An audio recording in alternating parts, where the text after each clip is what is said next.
Hello nieces, hello nephews, it's your Uncle Charles here, and welcome back to my YouTube channel where we do unbiased technical analysis. And we had a very nice overall downtrend day. You can see here on the 15-minute chart, it was a bearish day today. Now, I get my news from Financial Juice. This is their homepage, financialjuice.com.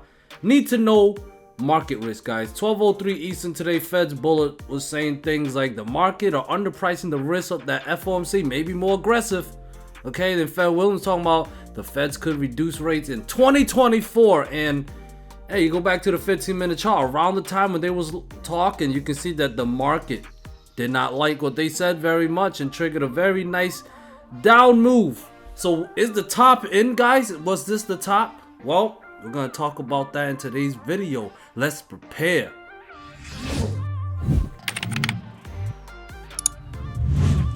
Okay, so we had a very nice downtrend day today, and even though what the Fed guys were saying is probably, they're probably going to get the credit for causing the market to drop a little bit today, but I just want to say we had a nice false breakout setup here at the 400 level, guys. Now, for me personally, it took a couple of tries.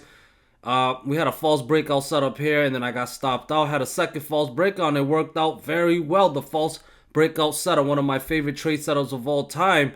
And this was definitely alerted in my group, 400 field 15-minute chart, giving us a false breakout setup. Back test at resistance, found some selling pressure as long as below 398.5 and 397 are next.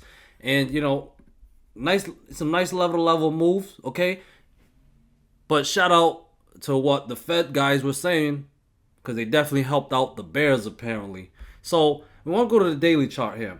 Now, I had this bear flag, guys, that I had connecting September 22nd low, and I had it connected to October 4th high, October 28th high. Also tested November 1st high, and as well as November 10th high. Okay, now that's how I called it a bear flag, but it's a rising wedge. We had a couple of breakouts, but they were all false breakout. Today was another false breakout, and courtesy of a Discord member who showed me how they had their pattern on the daily chart, and that they had it like that as a rising wedge, and I really like how they had it, so I'm gonna stick to what they showed me because I really like it. And with these trend lines, it's important you have at least 3 tests. So I had a test here October 5th, November 11th, November 3rd, and you can even count November 15th. Okay, so that's multiple tests. Okay, and you can see rising wedge, and the breakout level around it is around 407.5ish to 408.5ish zone, around there. Okay, so that's my rising wedge. That's how I have it now. I adjusted it. So like I said, we had a nice false breakout the 400 level, took out the 398.5 level, and it triggered more downside. At 398.5 was critical level. That's my 38.2 fib level. All right, from January high down to October low. All right, lost that level. Very critical level. Now this white trend line, okay, I'm trying something new, and I've been back testing it for a few weeks now. And I decided to get a little more serious with it. But you guys know how I use the Fibonacci retracement levels? Well, this is called Fibonacci channels. So the way it's done is these white lines right here. You start from a pivot low, which I went to the March 2020 low.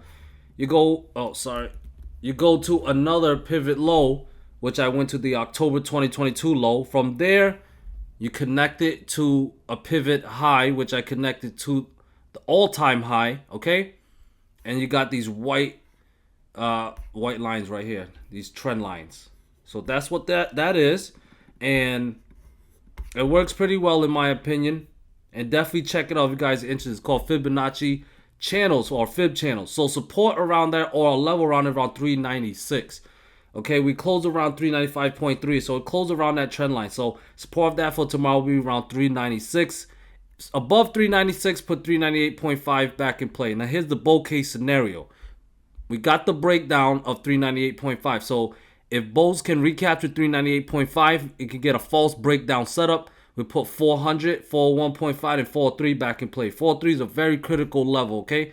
Back from September 13th high and we tested it last week on Friday. We couldn't break through. Okay, 403. If we break 403, that would be very bullish, and we can go back up and test the 200-day moving average, was around 4.5 ish.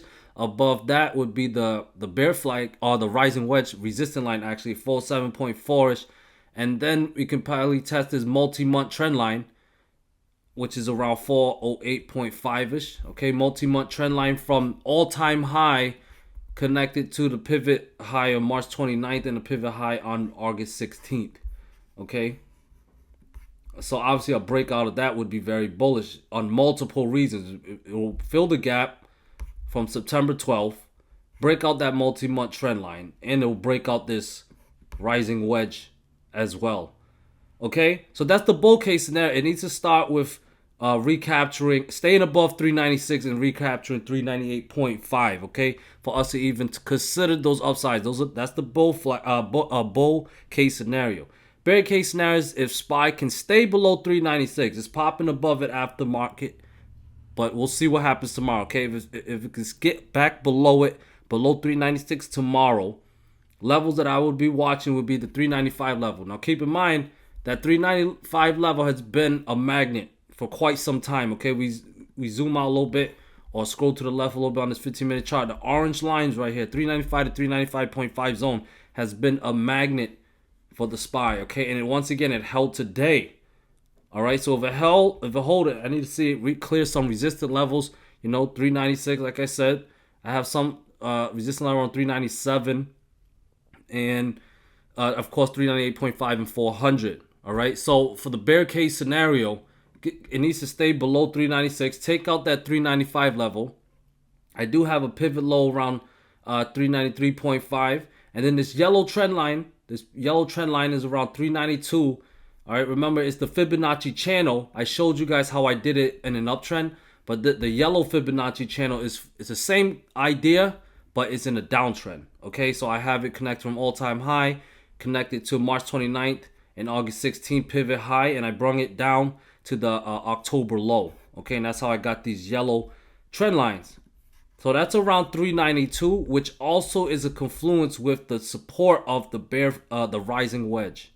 All right, break down 392, we break down that yellow trend line, and we break down this rising wedge. That would be very, very, very bearish. Keep in mind, rising wedge are technically bearish patterns, guys, and we are technically in a bear trend or a downtrend since January early this year, obviously. Okay, so a breakdown of 392 would be very, very bearish. So how do you know when the top is in? Well, when we test a critical resistance level and we take out some critical support levels. It's not guaranteed, but that's usually the tendency. Okay, usually the tendency of how you know a top is in. Test a critical resistance level, reject from there, give us a false breakout by breaking down a critical support level that was previously cleared as a resistance. Does that make sense, guys? So yeah, that's the bear case. Below 396 and 395, I got 393.5, 392 would be breakdown of some critical support level here. All right, especially this rising wedge. We can see more downside 390, 388.5, 387, 385.6s. Okay, you guys get the idea, right? We long recaptures of supports that was previously support, and we recapture, or you could call it a false breakdown setup. We long those, and we short false breakouts. All right, those are my top 2 high probable trade setups. So watch out for those. All right, we'll move on to triple Q. Triple Q. Now I got this blue trend line, okay, connected from August 16th high, touching November 15th high, and November 23rd high. That's 3 touches. Not trying to do no bias trend line. That's 3 touches. Going by the rule book. So that's a legit trend line. And today, we broke down the 284.88 level. I talked to you guys about how that was a 38.2 fib level from August high down to October low. Fibonacci level. Those are very critical levels to me. And we broke that down, and it dropped as low as 281.72. All right, so as long as below 284.88, I'm bear buys on a triple Q. So the bull case scenario, recapture that level, clear 287.7. That would also be a breakout of this blue trend line, okay? 287.7. Clear that. and put upside targets in play. 390, I mean 290, 292.5-ish, 294.3-ish, and so on. Okay, as long as below 284.88, I'm bear bias. Okay, next support is 281.7. If that fails, we can see 280, 280.5, 279.5, 276, and maybe even 273. All right, you guys got that? Dow Jones, I'm bringing back Dow Jones here. Okay, I had a pivot high back on August 16th at 343. We cleared 343 on Friday. Today we opened below 343. That's a false breakout. We even back tested 343 as a resistance. You can see right there on that blue red line.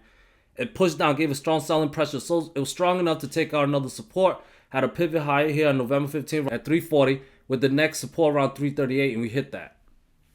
All right. So as long as we're below 340, I'm bear bias because this is a false breakout setup here that we got here.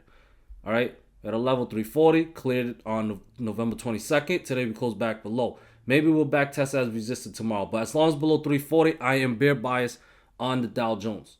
Okay, got support around 338 as mentioned, 335, 332.5-ish below that. All right, to be bullish, it needs to recapture 340, and maybe we can go back and test 343 and actually clear that, clear 343 and go test 348.6s. Okay, but the bull case does not start for Dow Jones unless it recaptures 340. As long as below 340, like I said, I am bear bias. Apple, all right, Apple here. I have a level here, previous pivot low, okay, from November 11th.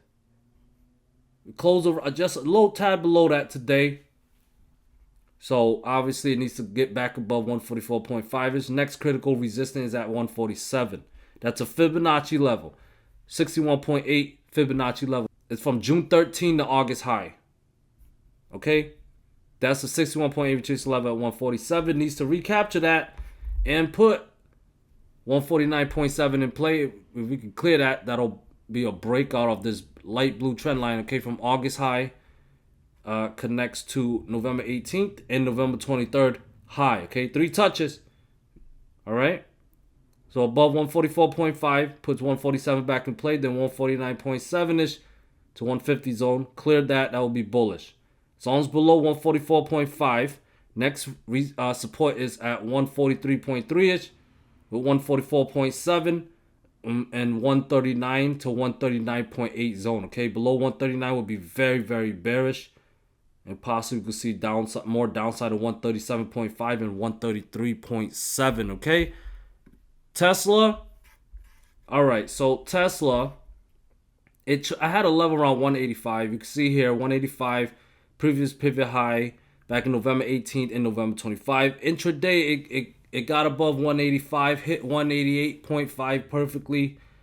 But towards the end of the day, it started selling off. Okay, so to be bullish, it needs to get back above 185, clear 188.5.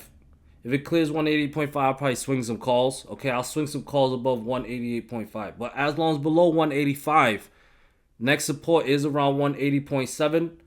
180, then 179 with 177 below. Below 177, I would swing puts. I'll be a lot more bears below 177 with 174, 172.5, then 169.5 below. Okay, guys, you guys got my levels. Add them to your charts. It's up to you guys to trade it unbiasedly. All right, we're going to end this with the option flow filtered for 500K premiums or above. And this is SPY, 66% in the puts, 34% in the calls. Seeing a mixture, of some bearish bets. Also seeing some bullish bets to the upside. 2.3 million premium right here. 4.8 strike price, December 30th. But we're also seeing, some bearish bets to the downside. But these are split orders. So the bets to the upside are a tad bit more aggressive than the bearish bets as of right now. QQQ. Not much action in QQQ, but 55% in the puts. DIA, 58% in the calls for DIA. Dow Jones. Apple, no action for Apple. And Tesla, 67% calls into Tesla. All right. So that's all I have for you guys today. Thank you guys so much for watching. If you guys would like more content from Uncle Charles, please consider joining my Discord. It would mean so much. The holiday special for the Black Friday and Thanksgiving is over, but I do got a Christmas deal where you get 20% off your first month if you join. But it also applies to the yearly deal, so you can get 20% off if you do the yearly deal as well, right? Up to you guys, whatever you choose. I just appreciate you guys so much just for being here and watching the video, okay? If you guys could do me a favor, please hit the subscribe button. It mean a lot, all right? Thank you. Peace.